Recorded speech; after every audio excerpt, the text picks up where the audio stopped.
The third program called Artemis 3.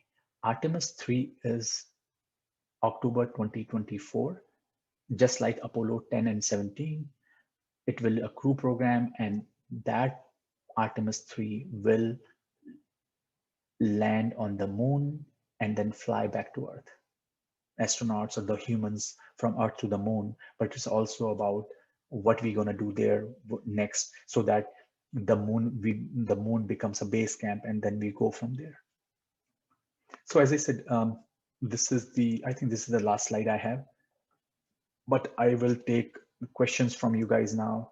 As I said, this is the first presentation that is done, but if you guys have questions now, please shoot me. I will more than happy to answer your questions. And the questions could be anyone. No question is a bad question, so don't feel bad about it. If you have any questions about this has to be about in this particular topic, but as I said, I'm glad to answer the question. So the moderators, guys can unmute and let me know if there are questions there. Yeah, so there was a question from Shraman at the starting. What is the difference between Starship and a standard Falcon launch vehicle? It is that Starship has integrated launcher. So, He's asking. Yeah. right. So you can, Falcon you have seen, like Falcon is just like a rocket. Starship as a whole is like an aeroplane, if I have to say, right?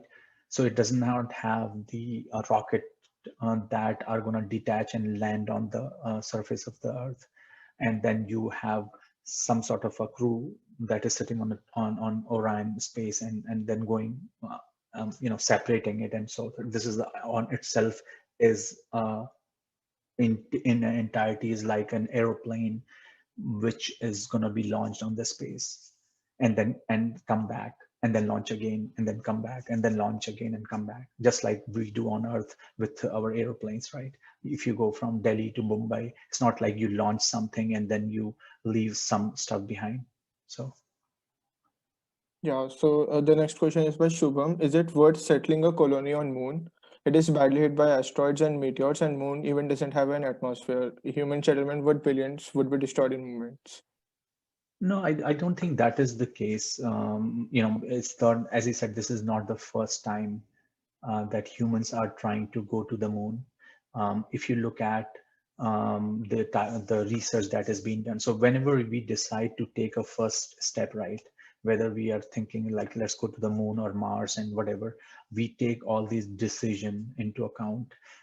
If you look at how many meteors come on the surface of the Earth versus on the surface of the moon, you will see that they are no different actually. As far as why the surface of the moon looks like what it is, it's just because of the environment, of the climate, or the environment there, right? It does not provide a sustainable environment for humans to live there. So we have to create that environment. How do we create it? That is the challenge. How do we generate oxygen there? That is the challenge. How would we generate food there? That's the challenge.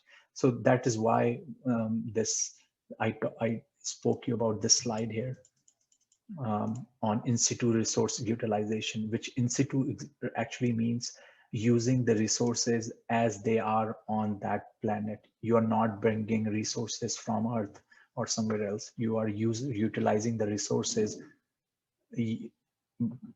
by in the surface of the moon. So you are not bringing oxygen from Earth, you are not bringing food from the Earth, you are using those resources right there. So how would we do it? That is a good question actually.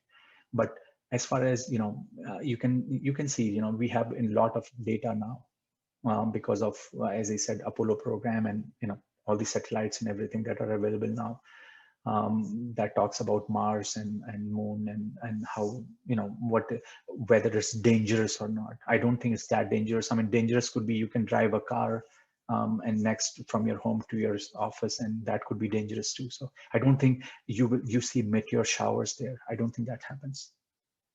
Yeah, okay. The next question is by Shravan again. The thing that separates during landing made by Northrop Grumman, does it simply fall on the lunar surface? If it falls, doesn't that mean in the long run and on multiple usage, we are dumping stuff on moon? So yeah, it does not fall on the moon, on the surface of the moon. Yeah, so I mean, if you remember the simple physics, right? Centrifugal force and centripetal force, right? So the centrifugal force takes care of the centripetal force. You can adjust that force, just like International Space Station does not fall on the surface of the Earth, right? It does not. Just like satellites, they don't fall. They fall after they have their life, but you can always do a course correction. So Okay. it's not it is not supposed to fall on the surface of the moon. No. Yeah. The next question is by Vansh. Many says it is not worth to do PG in India. You have to go out for better studies. Is it so? Yeah. Let's talk about it in the next presentation Okay, when so we do career presentation. Yeah. the next question is how will humans survive on moon? So similar kind of question has already been answered. I mean, as I said, this is how would you survive on the surface of the moon would be a next presentation, but I can tell you in a very brief way that um, there are systems and there are resources we have found on the surface of the moon that we can extract and generate oxygen, generate power, and so forth. So we can do that, and that's why this Artemis mission kicks on in the first place. To be honest. Yeah. Next question is what kind of materials are used for heat protection? Okay, so if you are a student of material science, I think that you can easily answer that. But think of very hot environment on the surface of the earth, whether it's a furnace that you use to melt iron, right? How do you do that? What are the materials that are being used there? Just check the temperature of the heaters that are being used to do that. What are those materials? I can give you a very simple answer. Those could be ceramics material. If you look at the periodic table, look at the refractory alloys and look at their melting temperature. So you will see that some of those things can play a role. But then there are many hybrid materials, new materials that are coming up. Yeah. Yeah. Okay. The next question is there is a news about establishing a nuclear reactor on moon by 2026 by US. Can you explain how? Like it would require a lot of human resource too. Yeah, so one thing I think it's a good question. So if you Google a term called nuclear thermal propulsion, NPT, NPT, I think if you Google that, it's called nuclear thermal propulsion. So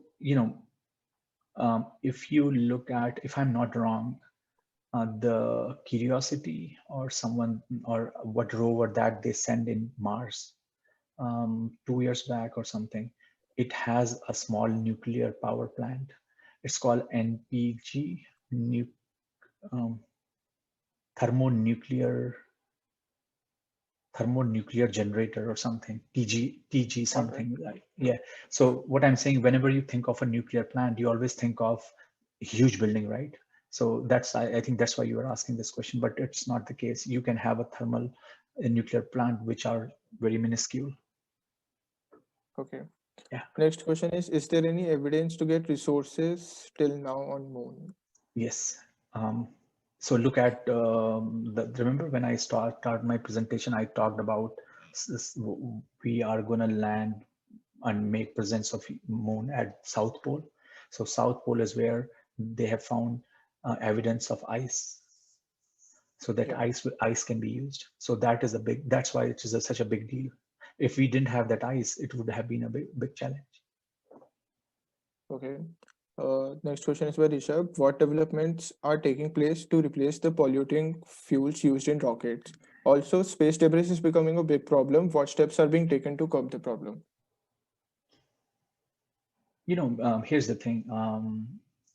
So there are so if when we were in class 12th, we learned about escape velocity, right? So we need a very high density fuel that is able to launch um, or get into that escape velocity. So for that, we have to use liquid fuel. The liquid fuel that we use now is hydrogen and oxygen. As you Yeah. see those big tanks, right? Those tanks are basically hydrogen and oxygen tanks. We have to use them. But beyond that, many type of propulsion systems can be used, which could be nuclear based, which could be plasma based, and so forth. So there are many other systems. So I don't think whenever whenever people talk about the pollution and all that, you have to figure out the relative pollution and what how much it contributes versus the pollution that humans already are doing on the surface of the earth, or naturally you get it if you get a huge fire up in California or in some other place. So I don't think that is the case, to be honest with you. I don't think we are launching spaceships like we are launching even airplanes, right? You can see tons of thousands of airplanes that fly every day and probably pollute much more. Yes, sir. And as far as the space debris is concerned, I think this is a very serious concern now, to be honest with you. And you're right, but I don't know the answer to that. What are we doing to do that? I don't know that, because I don't know how many of you know about the Starlink that SpaceX has launched. It is like they have like thousands and thousands of these small satellites that are being launched so that people get internet basically even in the remote part of the world. And it's been done now. So to be honest with you, I don't know the answer to that. Yeah. Yes, sir. Next question is by Karthik. Is there any provision for sending energy from Earth to Moon in new ways like that are unconventional, like maybe some new type of technology? No, not that I know about. I don't know how you can send that, but you can as you said, you can generate energy on the surface of the moon. Yes, sir. That's possible. So I'm, I don't think so. That's why I said if you see the slide, in situ resource utilization. So that's what it is all about. How to generate power as you go, as they are not transported, because transportation is very expensive. Sir, should I take more questions, or is there Yeah, any more just slide?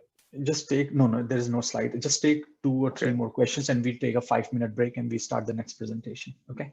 Okay. Next question is by Saurabh. Is sending many solar panels to generate electricity and bringing it to Earth possible and economical? That's hypothetical, pretty much. I mean, it's a good question, but you have to understand, moon is something, especially the South Pole we talk about, it doesn't see the sun at all, right? And it's not about sending the solar panel. I think you can send it. I mean, if you look at the International Space Station, it uses a solar panel. So I think that's possible. I don't think that is not the case. But even if you are able, you have to look at the power density and how much power you are generating. If we can put a small nuclear power plant that is able to generate a megawatt, why you want to use um, solar panels? Yeah. So there are many options, to be honest with you. I don't think I will say no to the answer, but there are many options. And as I said, you can always generate power by using the resources available on the moon, maybe some kind of a mineral that can you use. So why you even have to use solar or anything else? But you have to understand, solar is something that works only when you see the sun. But if you have a base camp which doesn't see sun at all, what's the solar panel are useless. Yeah. All right. The next question is: can we use scramjet engine as rockets? These scramjets, I mean, scramjets are used for hypersonics. So you have to understand with the scramjets, I don't think this question is a relevant question, but we are talking about, so if you're saying, can we use scramjet from velocity is equal to 0? The answer is no, because scramjet only works when you are at Mach 2 and higher. But, so there is no Yes, point. sir. Yeah. Next question is: are companies really interested in an asteroid or moon mining? If yes, then are they really working for that, or if they are, or they have any prototype? Yeah. So yes, you're right. That's what the in situ resource utilization is all about, moon mining. So the first step, as I said, is the exploration, mining, and so forth. So the answer is yes. We have not done it. We are working towards that. How to do it? Because there are challenges, but we have to do it. That's the only way we can generate power or oxygen on the surface of the moon, and we don't have to transport it. The next question is, okay, let me put it in this way that if there is an internet on moon, then its speed is faster than on Earth. Is this true? And if yes, then why? I don't know that part actually. Okay. I mean, I know that NASA has just given a contract to Nokia. There is a news actually. You guys can Google it to Yeah. establish a 4G or 3G connection at the moon. But I don't know whether that's faster or not. So I can't answer that. All right. There are no more questions ahead of Okay, us. so we'll take a 5-minute break, and as I said, I will start with the next.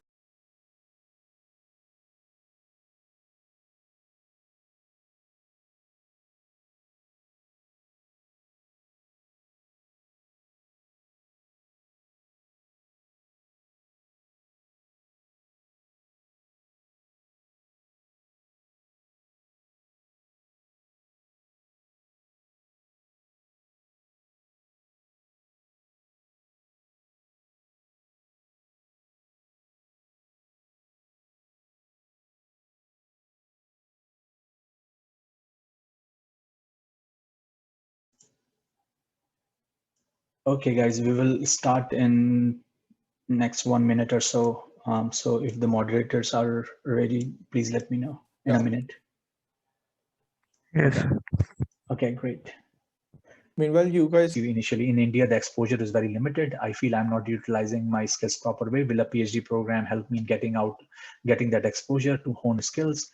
What difference that a doctoral degree makes over a master degree when it comes to opportunities and so forth? So these are some common questions that I just put out in here.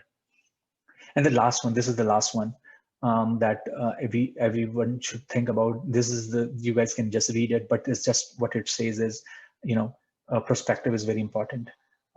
So make sure what you do is going towards helping someone. It's extremely important. You won't realize that now probably, but probably down the road 5-6 years, if you follow this cartoon, what it's trying to say,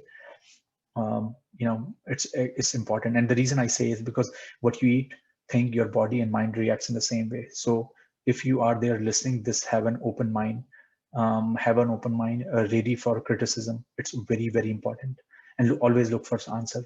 And the end of every month, think, how did you improve? And as he said, take baby steps, and that because they are easy to take, from reaching from point A to point B, and so forth. So with that, I can take your questions now. So moderators, if you guys can open, and as I said, you guys can, if you guys want to unmute, you guys can unmute yourself too. But let me take questions first, and then I will open to any. And as I said, this should be an interactive session. This is about you. So please tell me, post questions, whatever is coming to your mind, and I should yeah. be able to answer that question. Yeah, go There were ahead. some questions in the chat. I would first take them. Yeah. So first question is for you, sir. Did you go for any internship during your UG? If yes, what type of internship and what was in your mind in taking that decision? Um, So yeah, so I can tell you, here's the thing. So I'm talking about this 2003 when I graduated from India. I'm doing my undergrad. At the time, doing an internship was not very common. It's not like everybody was going out and doing internship. And we did. Me and my friend, we went to do internship up in IC Bangalore, and that was eye-opening for us, to be honest with you. It was really amazing, and we just loved it. And I would say it.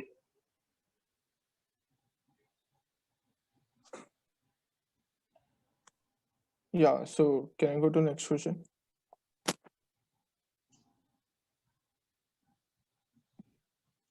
Hello.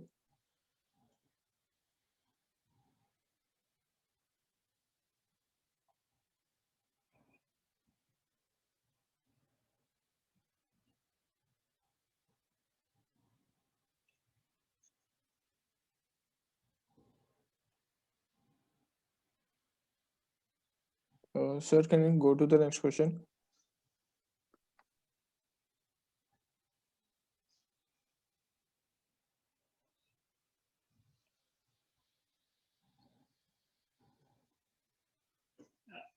I'm not.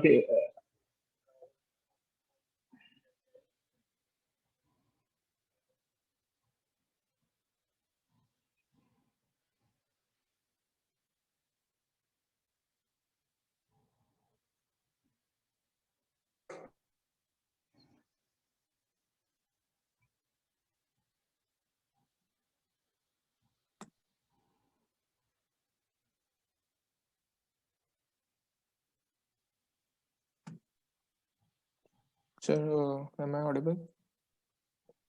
I think somebody is talking. Uh, I don't know who is talking.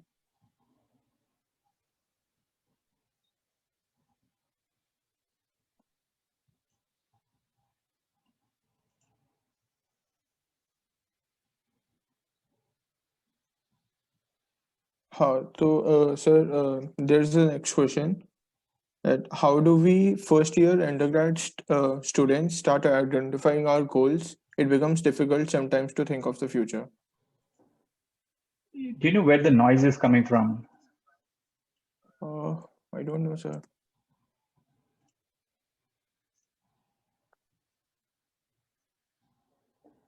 Okay, yeah, go ahead with your question. Can you hear me? Yes, sir. So the question was, how do we first year students and undergrads start identifying our goals/careers? It becomes difficult sometimes to think of our future.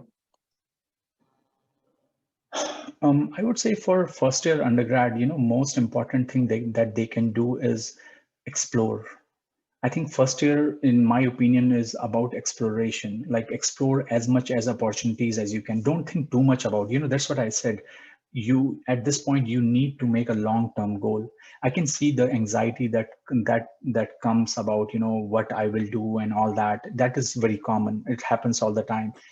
But I think first year is critical because that's where you can, first of all, you are new to the university, you are new to this whole system, right? And I think for you is most important. So here's the thing: what you will do once you get out from university. Either you start your own business, either you go for higher studies, either you go for a job in a company, either you do an MBA, or you do nothing. I don't think there is any other sixth option here, right? My question to you would be is, have you explored all those four possibilities, like what you want to do? Like, for example, do you have enough information that why you want to do an MBA? Do you have enough information about where and why you want to go for higher studies? Do you have enough information about why? Because, finding a job is the easiest thing, to be honest with you. Like the easiest thing that everybody does after undergrad is go and get a job. And trust me, all of you will find it. Maybe we are having difficulty right now because of COVID and all that, but this will happen eventually. Okay, Yeah. my answer to the first year or even the second year undergrad is explore all the other possibilities that you have not. So for example, very simple question: do you know what research means? Right, very simple question. What is research? Many, like I remember the way I can tell you my story, how I started. When I was in second year, I just went to talk to a professor and he said, "Mm, I am interested in research and I want to work on your lab and want to work under some project that you have," straight away. And it's not like just me who went and do this. There are many students who did this, but at the very end of the second year or even third year, there are two of us who kept doing it, and rest of didn't like it or whatever, they just start doing it. So my question is very simple: have you explored all the possibilities? Because without exploring things, how do you know whether you like it or not? So I would say for first year students and the second year students, this is the time, I gave you all the four options or five options. What would you like to do? This should come out very clear to you. And if it comes out very clear to you, you will know the answer. I think don't think about goal and all that. That goal will that first of all what you need to know what you are interested in. Then you define the goal. Yeah. Yeah. Okay. So next question is by Shubham. Please classify tier 1 and tier 2 universities for masters. Yeah. So tier 1, tier 2. My definition is very simple. Go to usnews.com and go to engineering ranking or university ranking, and I think the top 20 will be tier 1, 20 to 75 will be tier 2, and then 75 beyond is tier 3. Okay. Yeah. Next question is, what benefits does pursuing PhD in foreign have over PhD in India? Exposure, I would say.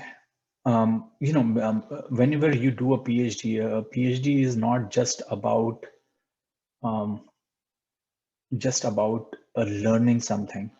It's also about living in that country, learning culture, learning new things, surviving the odds, and so forth. And of course, I'm not saying that you shouldn't do PhD in US, but or in India. My question is very simple. First, why you want to do PhD? Second, what you want to do after PhD? And this is another question that I get. There was a student I spoke from NUS Singapore last week, and he was saying, "Hey, I did my PhD." He was from, I think, IT Kanpur or somewhere, and he was talking to me about getting a job in US. And so my question was, where did your PhD from? He said, from NUS Singapore. I said, it will not be possible for you to get a job in US because you did your PhD from somewhere else, not from US. The first preference to US companies is the US students who graduate from US. So again, think about what you want to do after PhD. So a lot of people say, hey, I want to become a research scientist, let's say. That's not the goal. The goal has to be very, very clear and defined. The goal has to be, I want to become, so for example, if somebody asks me and I say, I want to become a research scientist, is that a right answer? Or the right answer would be, I want to become a research scientist in US in this company. It's more precise. It tells me where I will be. It tells me exact my location and everything. So that clearly defines. So for you, you have to define the goal very clearly. So if somebody says, I want to become a professor at IIT Roper, right? So my answer would be, yeah, getting a PhD from IC Bangalore, probably much better. Again, just you have to define your goal very clearly. Yeah. So another question related to PhD, that does it become difficult to do masters and then PhD after 4 years of BTech? Does it become a long time studying?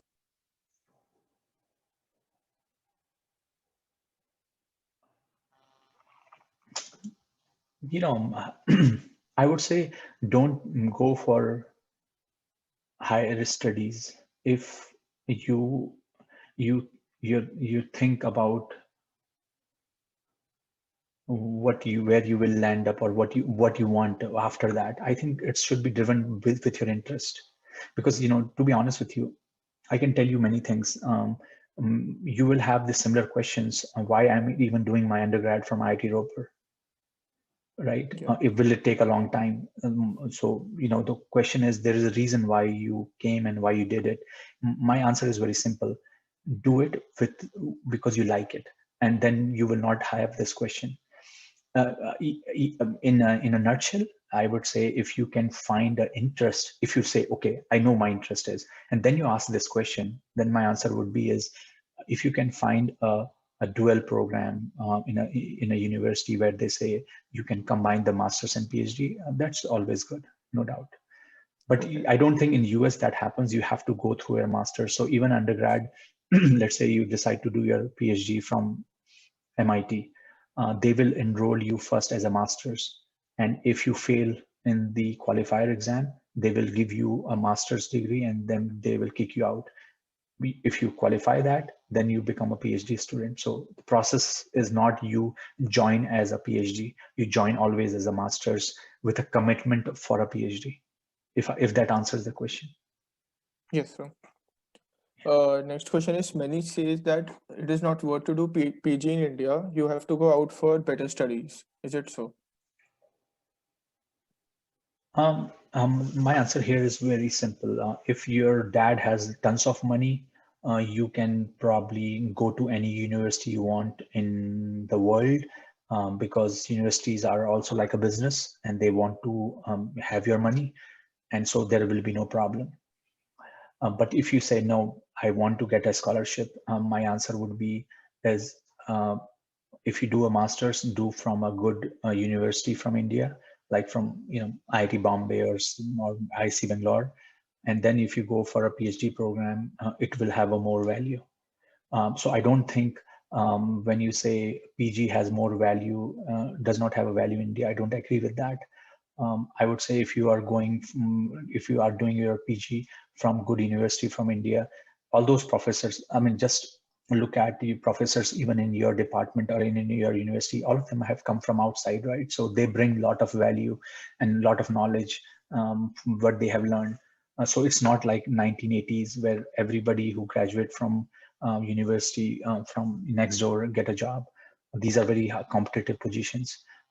So if I'm pretty sure if you work with a professor at IIT Bombay, he might have graduated from Berkeley, and you will get quite a good experience in almost $0, and then you will able to probably land up in a Stanford or somewhere with a full scholarship. I would say that path is much better, unless and until you have a scholarship and you decide. Remember that slide I showed you? That guy had a master's, got a master's and had options. So if you get an option like that, I can understand. But in a broad sense, I would definitely agree that in universities in US, if you are interested in studies, the way their program is and they teach and the learning you will have is quite amazing. There is no Okay. doubt in my mind. Yeah. So if any one of you want to unmute your mic and ask question, you can ask. Anyways, I have some questions in chat. Can you please tell about the opportunities after doing a master's and opportunities after doing a PhD further? Hey, by the way, just 1 second. If you guys want to open your Yeah. video, that's perfectly fine too. So don't shy away. I didn't ask you to close your video. I think if you open your video, I probably remember your face much better. Yeah. What's the question? Can you please tell about the opportunities after doing master's and opportunities after doing a PhD further? Oh, okay. So I would say masters and bachelors. I'm not talking about MBA here. I'm talking about masters as a MS. So if you have a MS, I would say that's not a big difference. Doing an MS and having a bachelor's is same as bachelor's with 3 years or 4 years of experience, to be honest with you. But having a PhD is going to make a big difference, because I can give you one of the example which I have seen is when I used to work for Rolls-Royce. This was the first time where I started working for industry, right? And trust me, if you look at any company, any product company, I'm not talking about, by the way, IT companies, I'm talking about core companies here, right? Even core companies also, you will find that people who are up in the value chain in the company at like, for example, VP of R&D or director of R&D, they will all have PhDs. 99.9% of the time, very highly likely you will see. I mean, I can give you my experience with Rolls-Royce, with LG, with Ansys, with Lockheed. Same thing I have seen. Up in the value chain you want to go, you will have people with have PhDs, especially in product side and so forth. But if you are going towards like a finance or then you will probably end up having an MBA or something. Yes, sir. Yeah. Next So there's question is by there's a difference. Yes, Yeah, go ahead. yes, sir. Next question is by Mohammed. Let's say during the first, second year, an opportunity in form of a project slash internship comes my way, but I don't want to slash can't see myself in a related role a few years down the line. Should I still take that up?